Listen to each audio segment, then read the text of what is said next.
time reading a nanny and a daddy romance.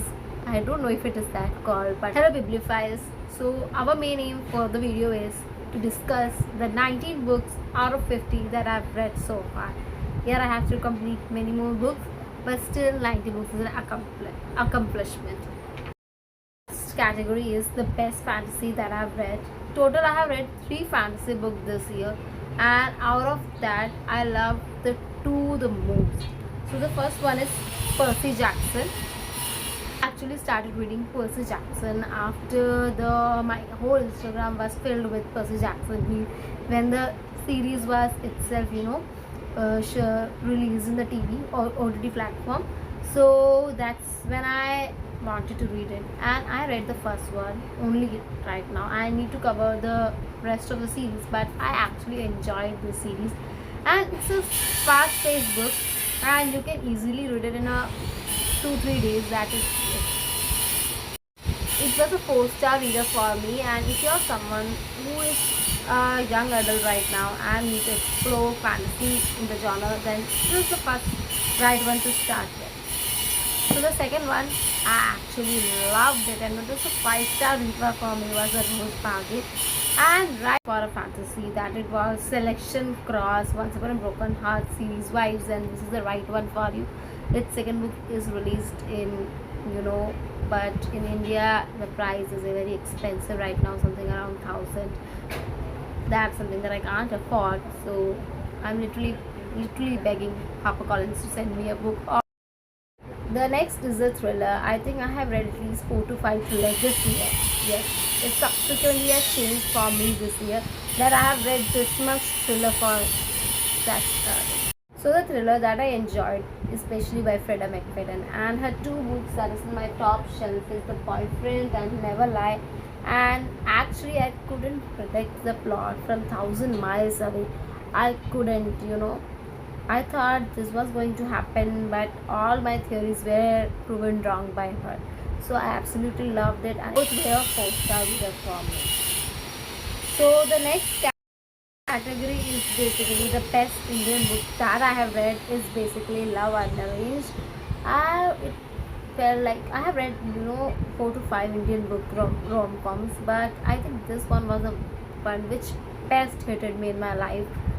It actually got you the view. It will actually make you feel like, yeah, you should get into arranged marriage, because the guy was so much good. There was so much understanding bond, and it will bring out the understanding of arranged marriage. That's how it was.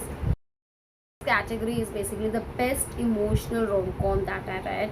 Okay, it was a second chance romance that I wanted to read because I am a second romance japper.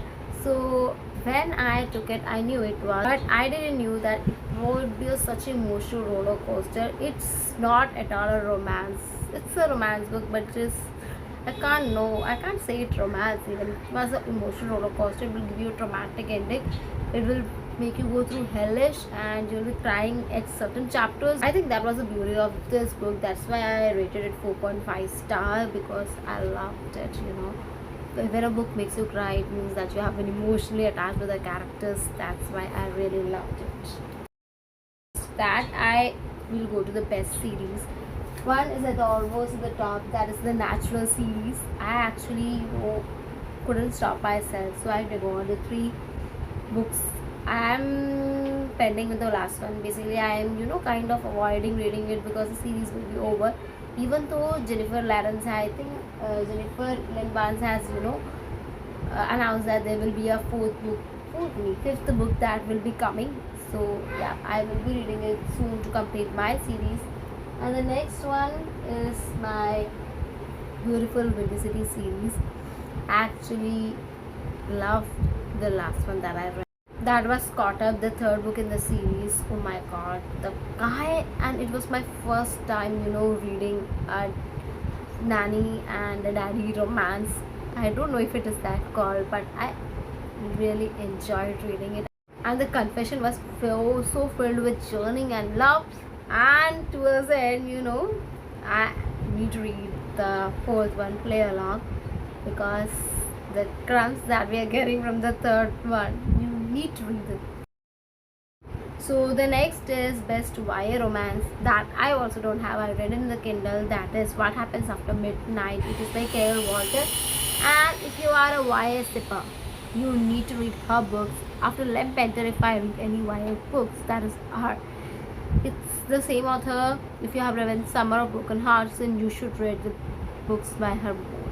And unfortunately, being her books are not so widely sold in India, so you have to move to Kindle to get into it, and the paperbacks are quite expensive here too, like $1,000, and I can't afford it. So that's why. But I'm a very big fan of Kale Pear, Walter. No, I'm singing on. Z's on Sunday. I actually regret. I love this book, but I actually regret buying it from Amazon. I actually got a pirated one buying this. I actually, invested my $600 in it. I thought I would be getting a real book, and I waited for 2 weeks for this book in my hands. But I actually loved the book. But I think it was unfair that I had to invest 600 book for this one. I was okay to invest 600, but I needed to get the original copy of the books. That's all.